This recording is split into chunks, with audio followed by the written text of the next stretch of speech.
Hello. Um, this one's going to be a little bit controversial, I guess, but it's related to very famous event in history, the dropping of the A-bombs on Hiroshima and Nagasaki. Um, a few disclaimers here. I don't intend this to be exhaustive. I don't think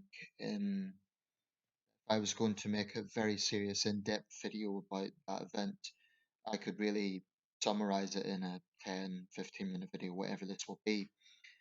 Um, That's the first point. And secondly, in no way do I claim to be an expert on this. In no way do I claim that that my opinion is correct or that there aren't very valid counter points of view. And I'm humble enough to admit that there are probably a lot of things that I I don't know. However, being that it is such a famous event, there has been extensive documentation of it in documentaries and books and testimonies and in a lot of other things. So yesterday, of course, marked 75 years since VJ Day. The BBC had quite a moving commemorative event. It was lower key than the VE Day events earlier this year, and I think there's a few reasons for that.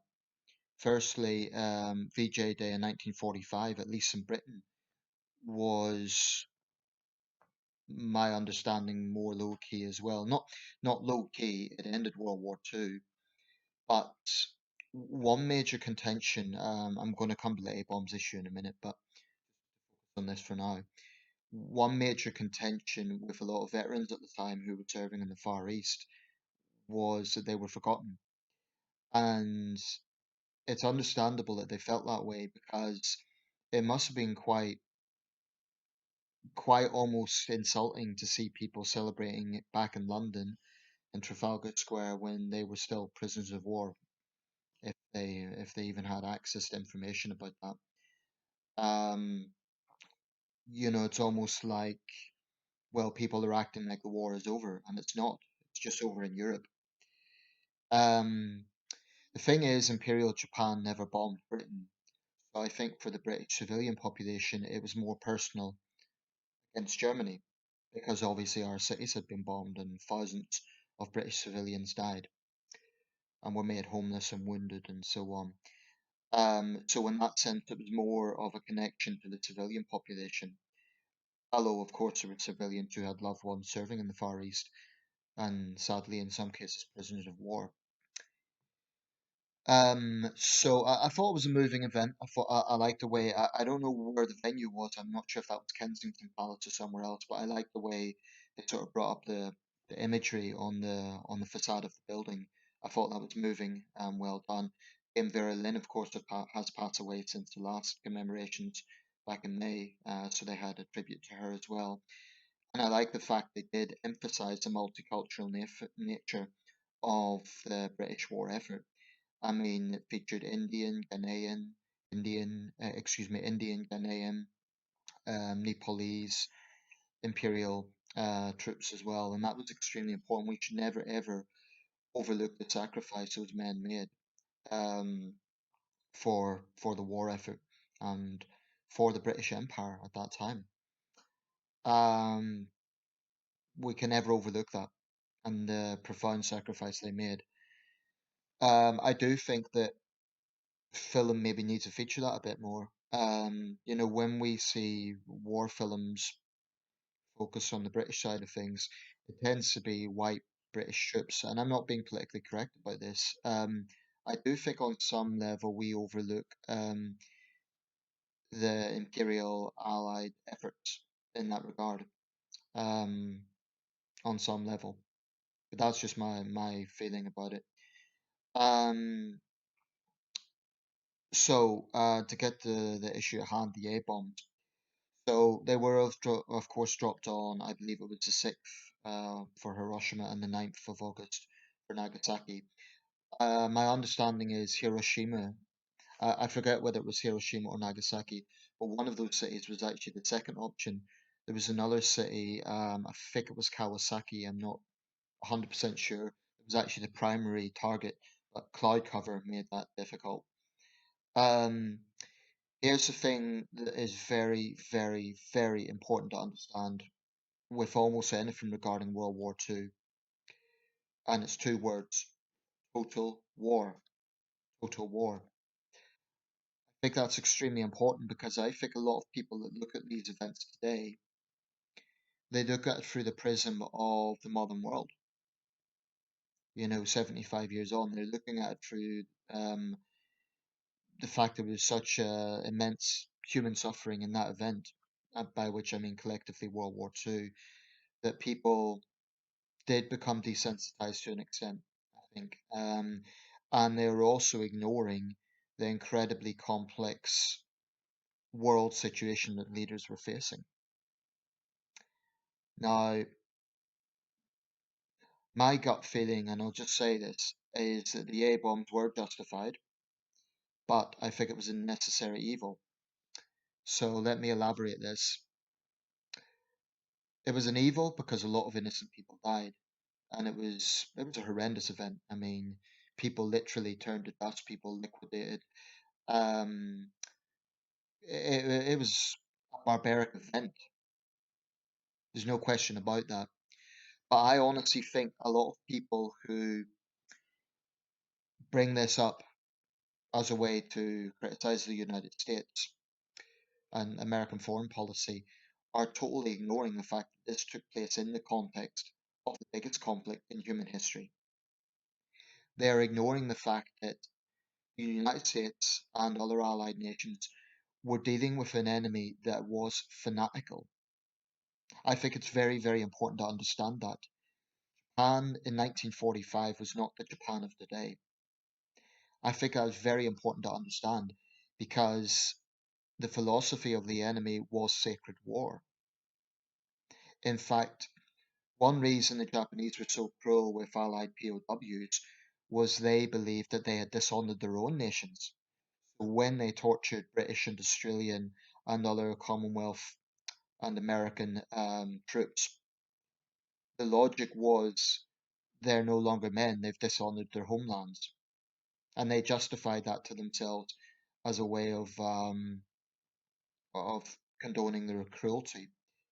I've just read a remarkable thing online, like literally just before uploading this video. I don't know if it's true, but apparently one of the commanders of the Japanese aerial attacks at Pearl Harbor, a man by the name of um, Mitsuo Fushida, actually in the immediate years after the war, he wasn't tried at the Tokyo War Crimes Tribunals, but in the immediate years after the war, he was absolutely um, stubbornly in defense of what Imperial Japan had done, and he believed that it was their sacred duty to do so. But he apparently, an anecdote was that he met another Japanese officer, I assume, who had been held prisoner by the Allies, and that man had been treated very well by an American nurse or an Allied nurse. Now, a lot of this, I have to emphasize, cannot be backed up by evidence because the man that Fushida quoted, there was no verifiable records of him. It may be that Japan um, took out those records because they'd seen that he'd shamed his nation. But that nurse or that civilian apparently really cared for this man, and Fushida couldn't comprehend this because, in his mind, it would have been totally natural for the Americans to have sought revenge. Totally natural. And apparently, years later, he was having a conversation with none other than, I'll just come to the reference here, none other than the American commander, Paul Tibbets, who famously piloted the Enola Gay that dropped the atomic bomb in Hiroshima. This was 1959, and I'm quoting here from Wikipedia. Fushida recognized Tibbets and had a conversation with him. So we're talking here the American commander of the bomb dropped on Hiroshima, pilot, and the Japanese commander of the aerial attacks at Pearl Harbor. That was quite a meeting. Tibbets said to Fushida, "You sure did surprise us at Pearl Harbor," in which he replied, "What do you think you did to us at Hiroshima?" Fushida further told him that you did the right thing. This is from Fushida. You did the right thing. You know the Japanese attitude at that time, how fanatic they were. They died for the emperor. Every man, woman, and child would have resisted that invasion with sticks and stones if necessary. Can you imagine what a slaughter it would be to invade Japan? It would have been terrible. The Japanese people know more about that than the American public will ever know. And I think that's true. I think, um, we saw um, how bloody Operation Barbarossa was. So one can imagine, had the Allies invaded done a mainland invasion of Japan with the mentality the Japanese had, it would have been an absolute bloodbath on all sides. Um, it would have been guerrilla war. I think it would have been profoundly damaging from the Americans' point of view. They would have had very heavy losses. Um, Hard to know whether higher or lower than the Japanese, probably lower, but still devastating. I mean, if we look at the German losses in the Russian Eastern Front, they were massive. So obviously, the American commanders were looking at that. It was never going to be a realistic option. Now, with the A bombs, obviously a lot of innocent people died, and a lot of those people, being that Japan was a imperial dictatorship, would have had no choice but to be subservient to the emperor. So it is tragic they were innocent civilians. And I understand even 12 American POWs died at Hiroshima because they were in the city. Um, but it does bug me a little bit when people today they look at it in of itself without looking at wider context. If they want to make a moral argument about innocent deaths at Hiroshima, how many more innocent people, including, by the way, many civilians, would have died from a land invasion? Because the Japanese would have been fighting a guerrilla war. I think the Americans would have been fighting ferociously as well. I think many civilians would have died. In fact, more Japanese civilians died in the firebombing of Tokyo than in either Hiroshima or Nagasaki. It's something that's overlooked, something that Max Hastings pointed out yesterday, the British historian. Um, I mean, that was devastating. I think Tokyo was one of the most bombed cities of World War II. I think it was something like 140,000 civilians died in the firebombing of Tokyo. That's compared to around 100,000 in Hiroshima and Nagasaki, respectively, or in both cities. The figures are uncertain. Um, an interesting other thing about those attacks is that the survivors were stigmatized in Japanese society for years afterwards. And I understand they're still not entirely. Um, there is still some of that discrimination going on even today of Hiroshima and Nagasaki survivors. Um, but Japan has come a long way since World War II. A lot of Japanese, I think with Japan, my understanding today is it's kind of got a little bit of an identity crisis insofar as with Abe, you have a more belligerent leader, more militaristic, but certainly not to the extent of the 1930s, 40s mindset. But I think Japan, post-war, is a very complex question because on one hand, there has been so many official apologies for what Japan done during the war, the scores, the countless war crimes, not just against Allied POWs. I'm going to watch a film on Forgiven tonight, which is about the famous Olympian Lewis. Lewis, come back to that in a second, but basically, you know, when people talk about excuse me, Unbroken, not Unforgiven, Unbroken. When people talk about the A bombs, you cannot talk about the A bombs without understanding the nature of the Japanese power structure at that time. I really don't think you can. Um,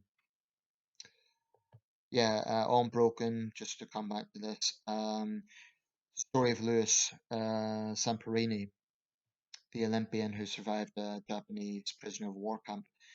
Um, Another film, of course, depicting that as a railway man with Colin Firth on the experience of Eric Lomax. I've got his book as well. And that's what happened to the POWs, what the Japanese done to Chinese civilians, um, Indonesian civilians, then the Dutch East Indies, Malayan civilians, Korean civilians. I mean, it was some of the worst crimes against humanity ever perpetrated. And I think when people are looking at the A bombs, they do need to understand the context of Imperial Japan. I even apply this, and this might be controversial, but to the Japanese internment camps in the United States.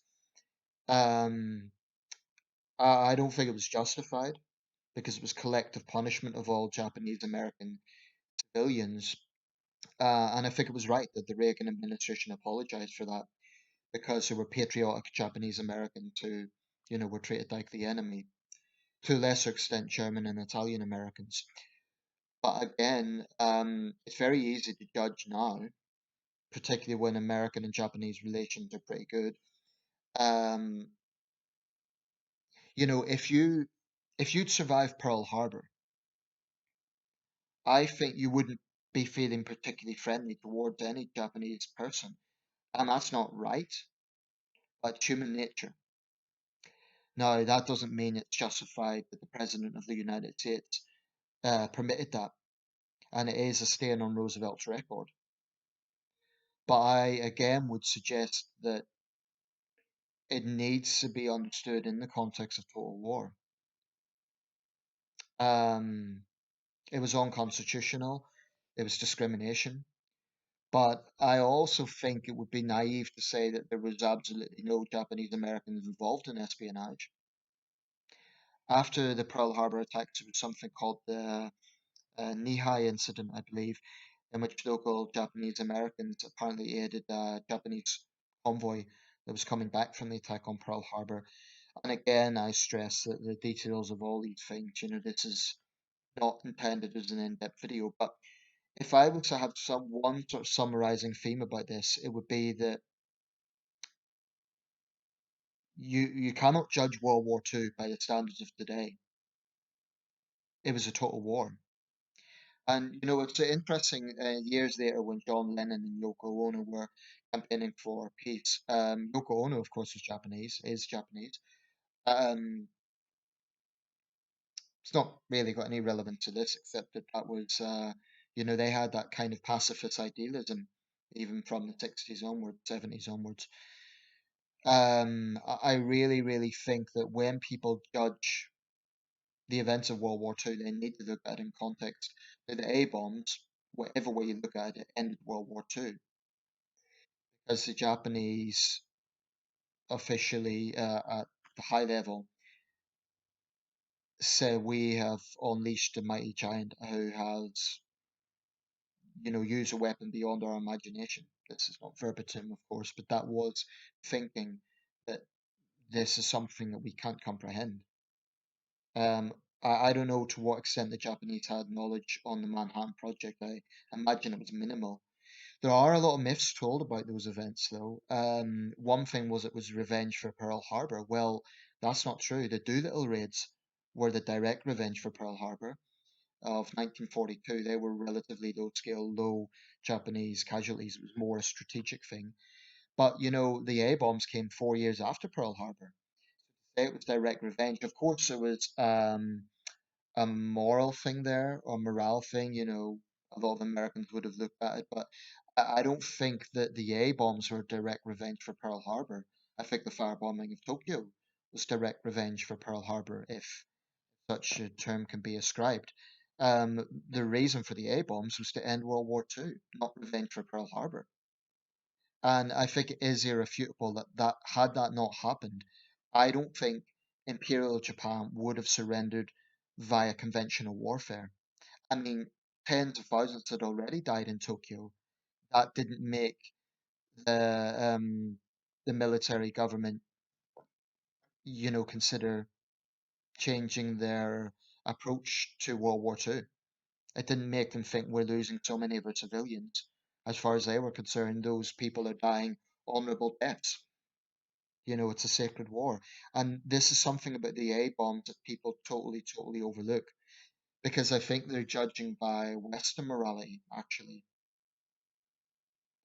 So, in Western morality, mass murder is wrong, although America's got a long history of it. But I just think that those who say the A bombs were unnecessary, evil, yes. I think everyone can agree they were evil because innocent people died, but unnecessary, I'm not sure that that is, um, when you say that without looking at the fact it ended the deadliest conflict in human history. That's why even Japan, when they commemorate this, they don't condemn the United States. That's significant, I think. They don't say what America done was evil and wrong. They regret the loss of life. They light candles and so on, which is totally understandable. But as far as I know, post-war, no senior Japanese government official, or at least no prime minister, has said what the Americans done at Hiroshima and Nagasaki was wrong. So even the Japanese at that level acknowledge that it ended the Second World War. Um, it's something that Harry Truman will forever be associated with. But anyway, that's my thoughts on it. I just think that when people, I mean, I remember the professional race baiter Al Sharpton. Excuse me, no, it wasn't Al Sharpton. It was another. Um, wasn't Al Sharpton. My apologies. Wasn't Jesse Jackson either. Anyway, there was an American civil rights activist who said that it may have been Obama's preacher. I honestly can't remember, but they said when America bombed Hiroshima and Nagasaki, no one batted an eye. And he was contrasting this with, he was speaking after the September the 11th attacks, but that's again ignoring the context. And I'm making this video spontaneously, so I don't remember off the top. It wasn't Al Sharpton, that's my mistake. Right, just to conclude, this wasn't meant as a very academic video. Honestly, it was meant as my perceptions of the events. But I do think that when people judge this, they really, really need to judge the context of the time, total war. If you don't judge it in the context of total war, you're just not looking at the whole picture. I mean, there is a school of thought that the Americans could have negotiated with pacifist parties in Japan. I don't think that's realistic because they weren't in power. I used to believe that. I used to think, well, could there have been an alternative? Could the Allies have spoken to peaceniks within Japan? No, I don't think that would be possible because they did not have the power structure. Of course, the war didn't formally end until the 2nd of September on the USS Missouri, but I do think that was the lethal blow that really, really shattered that Japanese mentality of invincibility. I mean, as late as the 1970s, there was Japanese troops in jungles um, who believed that World War II was still ongoing, and they needed personal assurances from the emperor that the war had ended. Now, that to me is an indicator of the sort of mindset there was. This is just my thoughts. I know it's a little bit of a controversial subject, it always will be. A bombs will forever be a controversial subject. I mean, the usage of the A bombs. But I don't think anyone can give serious weight to the argument that they didn't end World War II. Um, because I think when you look at the alternatives, a land invasion would have been far, far deadlier than the 150,000 who died in those two cities, or 200,000. Like I say, the figures aren't precise, but likely would have been millions, adding to the 66 million who'd already died in the Second World War. The war would have been protracted. It would have probably raged on to the early 1950s. Who knows? We'll never know for sure, but that seems very, very plausible. So I think if you're saying the A bombs are totally unnecessary, I think you're ignoring the fact that the other alternatives would have been a lot more catastrophic. but I still think that the event should be commemorated. I don't mean as a triumphalist thing. I mean the victims should be commemorated. Um, but people need to remember the context of total war, and they need to remember the evil things that Imperial Japan done. I mean, for even before World War II, the rape of Nanking, the barbaric treatment of Chinese, Malay, and Filipino civilians, the brutal treatment of Allied POWs. That can't be forgotten because if that's overlooked, and I'm not suggesting it is, it's also got a lot of coverage, but people can't think about the A bombs without considering that. And it's not to say, oh, well, it's just petty revenge. It's not. It ended World War II. But people need to understand the context of this. So I admit that I've probably changed. I used to think it was unnecessary. I used to think alternatives would have been possible. I think I was wrong. I think I'd overlooked that. Right. Thanks for watching. And final word, let's never ever forget the massive sacrifice of World War II. Being British, of course, I think of those Allied POWs and civilians as well, held in labour camps. May we never forget their sacrifice. Tom Moore is just one of many.